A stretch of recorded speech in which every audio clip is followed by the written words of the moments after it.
നമസ്കാരം, ഞാൻ സിജു. എല്ലാവർക്കും എ നെറ്റോസിന്റെ പുതിയൊരു വീഡിയോയിലേക്ക് സ്വാഗതം. നമ്മൾ വളരെയേറെ പ്രതീക്ഷയോടെ കാത്തിരുന്ന ഒരു ദിവസമായിരുന്നു നവംബർ 18. അതിന്റെ കാരണമെന്ന് പറഞ്ഞു കഴിഞ്ഞാൽ നമ്മുടെ ഒരു ഓൺലൈൻ പെറ്റീഷൻ ഉണ്ടായിരുന്നു. ആ പെറ്റീഷൻ ഏകദേശം 50,000 പേരുടെ സപ്പോർട്ട് വന്നപ്പോൾ UK ഗവൺമെന്റ് അത് പാർലമെന്റിലെ ഡിബേറ്റിന് എടുത്തിരുന്നു. ഇന്നലെ ആയിരുന്നു ആ പാർലമെന്റിലെ ആ ചർച്ച. അതായത് യുകെയിലെ പെർമനന്റ് റെസിഡൻസി ഹെൽത്ത് കെയർ സെക്ടറിലുള്ളവർക്ക് 5 വർഷത്തിൽ നിന്ന് 2 വർഷമാക്കി കുറയ്ക്കണമെന്നുള്ളത്. അതായത് പെർമനന്റ് റെസിഡൻസി കിട്ടുന്നതിനുള്ള കാലാവധി കുറയ്ക്കണമെന്ന് പറഞ്ഞുള്ള ഒരു പെറ്റീഷനായിരുന്നു അത്. അത്തരം ഇന്നലെ അത് പാർലമെന്റിൽ ചർച്ചയ്ക്കെടുത്തു.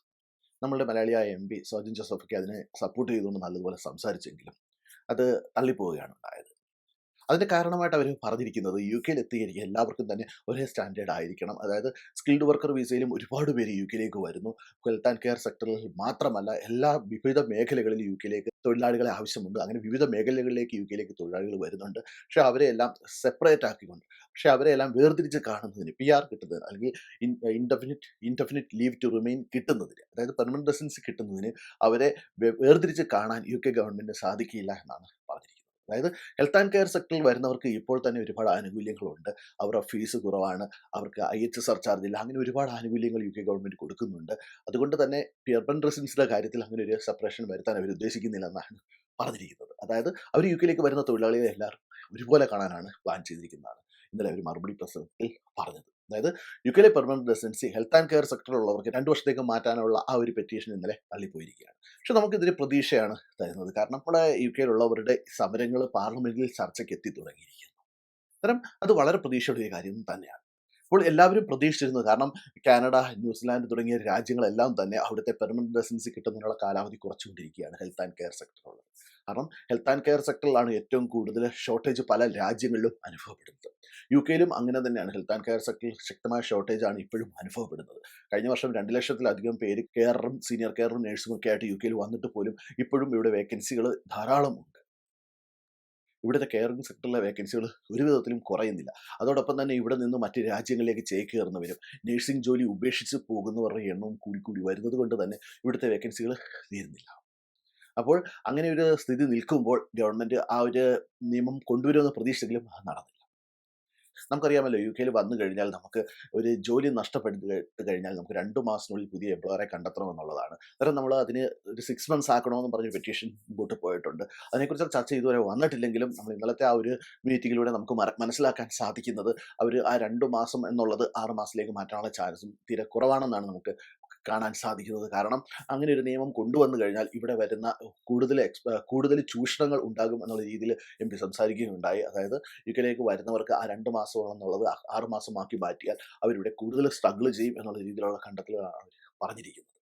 ഇനിയിപ്പോൾ അടുത്ത ഏറ്റവും കൂടുതൽ പ്രതീക്ഷയോടെ ആൾക്കാർ കാത്തിരിക്കുന്നതെന്ന് പറഞ്ഞു കഴിഞ്ഞാൽ ഡിപ്പെൻഡന്റ് വിസയുടെ കാര്യത്തിലാണ്. നമുക്കറിയാമല്ലോ കഴിഞ്ഞ വർഷം UK ഗവൺമെന്റ് കെയർ സെക്ടറിൽ വരുന്നവർക്ക് അവരുടെ ഡിപ്പെൻഡൻസിനെ കൊണ്ടുവരുന്നതിനുള്ള നിയന്ത്രണങ്ങൾ ഏർപ്പെടുത്തിയിരുന്നു. നേരത്തെ എന്ന് പറഞ്ഞു കഴിഞ്ഞാൽ UK സ്കിൽഡ് വർക്കർ വിസയിൽ വരുന്ന എല്ലാവർക്കും തന്നെ അവരുടെ ഡിപ്പെൻഡൻസിനെ UK കൊണ്ടുവരാൻ സാധിക്കുമായിരുന്നു. പക്ഷേ കഴിഞ്ഞ വർഷം മുതൽ അവർ ഡിപ്പെൻഡന്റ് വിസയിൽ UK വരുന്നതിൽ കെയറായിട്ടോ സീനിയർ കെയറായിട്ടോ വരുന്നവർക്ക് അവരുടെ ഡിപ്പെൻഡൻസിനെ കൊണ്ടുവരാൻ സാധിക്കില്ല എന്നുള്ളൊരു പുതിയ നിയമം കൊണ്ടുവന്നു. ആ നിയമം അനുസരിച്ച് അവർ UK വിദേശത്ത് നിന്ന് ആരെങ്കിലും വന്നു കഴിഞ്ഞാൽ പുതിയതായിട്ട് കെയറായിട്ടോ സീനിയർ കെയറായിട്ടോ 2014 മാർച്ച് 15 ശേഷം വരുന്നവരുടെ എല്ലാം പാസ്പോർട്ടിൽ ഡിപ്പെൻഡൻസ് നോട്ട് അലൗഡ് എന്ന് പറഞ്ഞ് പ്രിന്റ് ചെയ്യുന്നുണ്ടായിരുന്നു. അതായത് 2014 മാർച്ച് 11 ശേഷം UK വരുന്ന കെയറോ 6136 6135 എന്നീ കോഡുകളിൽ വരുന്നവർക്ക് അവരുടെ ഡിപ്പെൻഡൻസിനെ കൊണ്ടുവരാൻ സാധിക്കില്ല. പക്ഷേ UK നിന്നുകൊണ്ട് പുതിയതായിട്ട് ഈ വിസയിലേക്ക് അപ്ലൈ ചെയ്യുന്ന പലർക്കും അവരുടെ ഡിപ്പെൻഡൻസിനെ മാറാൻ സാധിച്ചിട്ടുണ്ട്. കുറച്ചധികം പേർക്ക് റിജക്ഷൻ വന്നെങ്കിലും കുറച്ചധികം ഫാമിലികൾക്ക് പുതിയതായിട്ട് വിസ എടുത്തവർക്കും അത് കിട്ടിയിട്ടുണ്ട്. അന്നേരം അവർ ഏത് ക്രൈറ്റീരിയ ആണ് അതിനുവേണ്ടി യൂസ് ചെയ്തത് നമുക്കറിയില്ല. UK ഒരു മുൻഗണന അതിന് കിട്ടുന്നുണ്ട്. അന്നേരം ഇതിനെതിരെ ഒരു ശക്തമായ മൂവ്മെന്റ് നടക്കുന്നുണ്ടായിരുന്നു. ഇവിടുത്തെ ഒരു പ്രമുഖ ചാരിറ്റി ഗ്രൂപ്പ് ഇതിനെതിരെ ശക്തമായ സമരവുമായിട്ട് മുമ്പോട്ട് പോയിട്ടുണ്ടായിരുന്നു. അന്നേരം അതിനെ സപ്പോർട്ട് ചെയ്തുകൊണ്ട് ഇവിടുത്തെ ഒരു പ്രമുഖ സോളിസിറ്റേഴ്സ് ഗ്രൂപ്പും അതായത് ഇതിനെ സപ്പോർട്ട് ചെയ്തുകൊണ്ട് മുമ്പോട്ട് വന്നിട്ടുണ്ട്. അന്നേരം അവരത് ശക്തമായിട്ട് തന്നെ മുമ്പോട്ട് നീക്കുകയാണ്. കാരണം ഇപ്പോൾ ഇന്നലത്തെ ഈ ഡിബേറ്റിൽ വന്ന ഒരു കാര്യം എന്ന് പറഞ്ഞു കഴിഞ്ഞാൽ അവർ പറഞ്ഞിരിക്കുന്നത് സ്കിൽഡ് വർക്കർ വിസയിൽ വരുന്നവരെ അവർക്ക് വേർതിരിച്ച് കാണാൻ സാധിക്കില്ല എന്ന് പറഞ്ഞിട്ടുണ്ട്. അന്നേരം അതൊരു പോസിറ്റീവ് സൈൻ ആണ്. ഈ കെയർ വിസയിലും സീനിയർ കെയർ വിസയിലും വരുന്നവരുടെ ഡിപ്പെൻഡൻസിനെ തടഞ്ഞതിന് എതിരെ ഗവൺമെന്റിനെതിരെ സംസാരിക്കുന്നത്. കാരണം ഗവൺമെന്റ് പറഞ്ഞിരിക്കുന്നത് അവർക്ക് സ്കിൽഡ് വർക്കർ വിസയിൽ വരുന്ന, അതായത് വർക്ക് വിസയിൽ വരുന്ന എല്ലാവരെയും തുല്യരായിട്ട് കാണുമ്പോൾ ഇവിടെ ഈ കെയറായിട്ടോ സീനിയർ കെയറായിട്ടോ വരുന്നവരുടെ കാര്യത്തിൽ മാത്രം അവർ സെപ്പറേറ്റഡ് ആയിട്ട് അവർക്ക് ഡിപ്പെൻഡൻസിനെ കൊണ്ടുവരാൻ ഒക്കെ ഉള്ള ഒരു നിയമം കൊണ്ടുവന്നിരിക്കുന്നു. അതായത് അവർ കെയറിനെയും സീനിയറിനെയും, അതായത് അവർ സീനിയർ കെയറിനെയും കെയറായിട്ട് യു കെ വരുന്നവരെ വേർതിരിച്ച് കാണുകയും അവർക്ക് അവരുടെ ഫാമിലിയുമായിട്ട് ഒരുമിച്ച് താമസിക്കാനുള്ള അവസരം ഇല്ലാതാക്കുകയാണ് ഉണ്ടായത്. അന്നേരം അത് മനുഷ്യാവകാശ ലംഘനമാണെന്നുള്ള രീതിയിലാണ് ഇപ്പോൾ ഇവിടെയുള്ള സോളിസിറ്റേഴ്സ് ഗ്രൂപ്പും ഇവിടെയുള്ള ചാരിറ്റി സംഘടനകളും സോളിസിറ്റേഴ്സ് ഗ്രൂപ്പും ഗവൺമെന്റിനെതിരെ സമരവുമായിട്ട് ഗവൺമെന്റിനെതിരെ നിയമ പോരാട്ടത്തിന് മുമ്പോട്ട് വന്നിരിക്കുന്നത്. ഇപ്പൊ നമുക്കറിയാമല്ലോ, യൂറോപ്പിൽ നിന്ന് നമുക്കറിയാമല്ലോ, ഇപ്പൊ അനധികൃതമായിട്ട് യു കെയിലേക്ക് കുടിയേറി വരുന്നവർ പലരും ഇങ്ങനെ ഈ ഹ്യൂമൻ റൈറ്റ്സിന്റെ നിയമവശങ്ങൾ ഉപയോഗിച്ചുകൊണ്ട് യു കെയിൽ തന്നെ സ്റ്റേ ചെയ്യുന്നുണ്ട്. അന്നേരം അതിനെയൊക്കെ യൂസ് ചെയ്തുകൊണ്ട് തന്നെയാണ് ഇപ്പോൾ ഈ ചാരിറ്റി ഓർഗനൈസേഷനും ആ ഒരു സോളിസിറ്റേഴ്സ് ഗ്രൂപ്പും ഗവൺമെന്റിനെതിരെ നിയമ പോരാട്ടത്തിന് മുന്നോട്ട് വരുന്നത്. അവരുടെ നിയമ പോരാട്ടം എന്ന് പറഞ്ഞു കഴിഞ്ഞാൽ കെയറിനെയും സീനിയറിനെയും വേർതിരിച്ച് കാണരുത്, അവർക്കും അവരുടെ ഫാമിലി ഉണ്ട്, അവർക്കും അവരുടെ ഫാമിലിയോടൊപ്പം യു കെയിൽ താമസിക്കാനുള്ള അവകാശമുണ്ട് എന്നുള്ള രീതിയിലുള്ള നിയമ പോരാട്ടത്തിലൂടെയാണ് അവർ മുമ്പോട്ട് പോയിക്കൊണ്ടിരിക്കുന്നത്. ഇപ്പോഴത്തെ രീതി അനുസരിച്ച് യു കെയിലേക്ക് ഒരു കെയറോ സീനിയർ കെയറോ വന്നു കഴിഞ്ഞാൽ അവർക്ക് ഒന്നുകിൽ ജോലി അല്ലെങ്കിൽ അവർക്ക് അവരുടെ ഫാമിലി എന്നുള്ള രീതിയിൽ സെലക്ട് ചെയ്യേണ്ടി വരും. അതായത് ജോലി വേണമെങ്കിൽ ഫാമിലിയെ നാട്ടിൽ നിർത്തിയിട്ട് വരണം, അതായത് ഒറ്റയ്ക്ക് യു കെയിൽ വന്ന് താമസിച്ച് ജോലി ചെയ്യേണ്ട ഒരു അവസ്ഥ. നമുക്കറിയാമല്ലോ, യു കെയിലെ കെയർ മേഖലയിൽ പ്രത്യേകിച്ച് ഡൊമിസിലറി കെയർ ഒക്കെ വർക്ക് ചെയ്യുന്നവർ ഒരുപാട് ടെൻഷനിലൂടെയാണ് കടന്നു പോയിക്കൊണ്ടിരിക്കുന്നത്. അന്നേരം അവർക്ക് അവരുടെ ഫാമിലിയുടെ കൂടെ സപ്പോർട്ട് ഇല്ലാതെ വരുമ്പോൾ അവർക്ക് അതൊരു വലിയ ബുദ്ധിമുട്ടായിട്ട് മാറുന്നുണ്ട് പലർക്കും. അതുപോലെ തന്നെ യു കെയിലേക്ക് വരുന്നവരുടെ എണ്ണം ക്രമാതീതമായിട്ട് കുറഞ്ഞു. ഡിപ്പെൻഡ് വിസ നിർത്തലാക്കിയപ്പോഴത്തേക്ക് യു കെയിലേക്ക് കെയറോ സീനിയർ കെയറായിട്ട് വരുന്നവരുടെ എണ്ണം ക്രമാതീതമായിട്ട് കുറയുകയുണ്ടായി.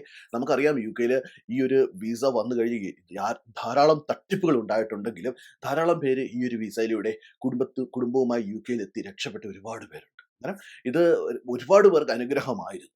അന്നേരം ഇനിയെങ്കിലും ഗവൺമെന്റ് ആ ഒരു നിയമം എടുത്തു മാറ്റുമെന്നും വീണ്ടും ഡിപ്പെൻഡൻസിനെ യു കെയിലേക്ക് കൊണ്ടുവരാനുള്ള പെർമിഷൻ കെയറർമാർക്കും സീനിയർ കെയർമാർക്കും കൊടുക്കുമെന്ന് തന്നെയാണ് നമ്മൾ പ്രതീക്ഷിക്കുന്നത്.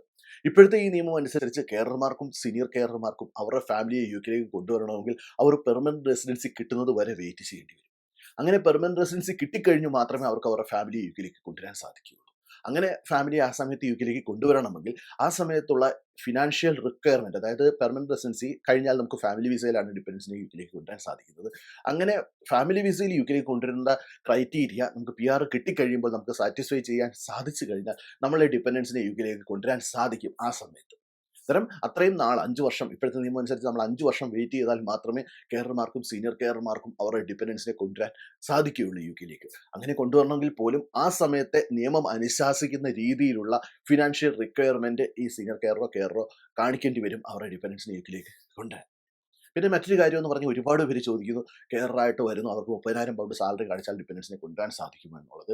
നമുക്ക് ഇപ്പോൾ നിലവിലുള്ള സാഹചര്യത്തിൽ നമുക്കിനി എത്ര രൂപ നമുക്ക് സീനിയർ കെയറിനും ശമ്പളം തന്നു കഴിഞ്ഞാലും 6135 6136 ഈ 2 കോഡിലുള്ളവർക്ക് വിദേശത്തു നിന്ന് COS കിട്ടിക്കഴിഞ്ഞാൽ അവർക്ക് ഡിപ്പെൻഡൻസിനെ യു കെയിലേക്ക് കൊണ്ടുവരാൻ സാധിക്കുകയില്ല, എത്ര സാലറി കിട്ടിയാലും. പിന്നെ മറ്റ് സ്കിൽഡ് വർക്കർ വിസയിലുള്ളവർക്കെല്ലാം തന്നെ അവർക്കൊരു വിസ ലഭിച്ചു കഴിഞ്ഞാൽ അവരുടെ ഡിപ്പെൻഡൻസിനെ യു കെയിലേക്ക് കൊണ്ടുവരാൻ സാധിക്കും എന്നുള്ള കാര്യത്തിൽ ഒരു സംശയവുമില്ല. അതിലെ സാലറി ക്രൈറ്റീരിയ ഒന്നും ബാധകമല്ല. അവർക്ക് സ്കിൽഡ് വർക്കർ വിസ ലഭിച്ചാൽ അവർക്ക് അവരുടെ ഡിപ്പെൻഡൻസിനെ കൊണ്ടുവരാൻ സാധിക്കും. സ്കിൽഡ് വർക്കർ വിസ ലഭിക്കുന്നതിന് വേണ്ടിയാണ് സാലറി ക്രൈറ്റീരിയ പരിഗണിക്കുന്നത്. ഡിപ്പെൻഡ് വിസ കിട്ടുന്നതിന് വേണ്ടി സാലറി ക്രൈറ്റീരിയ പരിഗണിക്കാറില്ല. പക്ഷേ നമുക്ക് PR കിട്ടിക്കഴിഞ്ഞാൽ നമ്മുടെ ഡിപ്പെൻഡൻസിനെ കൊണ്ടുവരണമെന്നുണ്ടെങ്കിൽ നമ്മളുടെ സാലറി ക്രൈറ്റീരിയ അവർ നോക്കും, ഫിനാൻഷ്യൽ റിക്വയർമെന്റ് അവർ നോക്കും. അതിനനുസരിച്ച് മാത്രമേ നമുക്ക് ഫാമിലി ഫാമിലി മെമ്പേഴ്സിനെ യു കെയിലേക്ക് കൊണ്ടുവരാൻ സാധിക്കും. അപ്പോൾ നമുക്ക് പ്രതീക്ഷയോടെ കാത്തിരിക്കാം. ഇതുപോലുള്ള കൊച്ചു കൊച്ചു സമരങ്ങളിലൂടെ വീണ്ടും നമുക്ക് അവകാശങ്ങൾ നേടിയെടുക്കാം. തോൽവികളൊക്കെ ഉണ്ടായാലും നമുക്ക് വിജയങ്ങളും ഉണ്ടാകും എന്നുള്ള കാര്യത്തിൽ ഒരു സംശയവുമില്ല. അപ്പോൾ ഇതുപോലുള്ള വാർത്തകളെല്ലാം തന്നെ തത്സമയം നിങ്ങളെ അറിയിക്കാനുള്ള ശ്രമം നടത്തുന്നതായിരിക്കും. അപ്പോൾ നിങ്ങൾക്ക് ഈ വീഡിയോ ഇഷ്ടപ്പെട്ടെങ്കിൽ നിങ്ങളുടെ ഫ്രണ്ട്സിന് ഷെയർ ചെയ്യുക. അതോടൊപ്പം തന്നെ അഭിപ്രായങ്ങളും നിർദ്ദേശങ്ങളും പങ്കുവെക്കുക. അപ്പോൾ മറ്റൊരു വീഡിയോയിൽ കാണുന്നവരെ എല്ലാവർക്കും നന്ദി, നമസ്കാരം.